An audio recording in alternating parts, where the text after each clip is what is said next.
ব্লেন্ডারের দ্বারা ফেটিয়ে নিলে আরও ভালো হয়। দিয়ে দিচ্ছি 2 চা চামচ খাবার তেল। আমি এখানে সয়াবিনের তেল নিয়েছি। দিয়ে দিচ্ছি 4 চা চামচ চিনি। আপনারা যে যেরকম মিষ্টি পছন্দ করেন সেই অনুযায়ী চিনিটা দিয়ে দিবেন। চিনি দিয়ে দেওয়া হয়ে গেলে ডিমের সাথে চিনিটা ভালোভাবে মিক্স করে নেব, যেন ডিমের সাথে চিনিটা খুব সুন্দরভাবে গলে যায়। আমার মিক্স করে নেওয়া হয়ে গেছে, দেখতে পাচ্ছেন। এরপর দিয়ে দিচ্ছি লিকুইড দুধ। ডিমটা চেষ্টা করবেন ভালোভাবে ফেটিয়ে নেওয়ার, এতে করে আপনাদের প্যানকেকটা সফট হবে।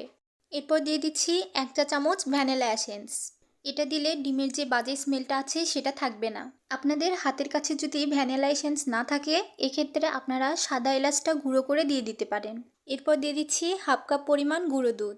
গুঁড়ো দুধটা দেওয়ার চেষ্টা করবেন, এতে করে প্যানকেকটা খেতে আরও বেশি টেস্টি লাগবে। এরপর দিয়ে দিচ্ছি ময়দা। ময়দাটা আমি অল্প অল্প করে দিয়ে মিক্স করে নেব।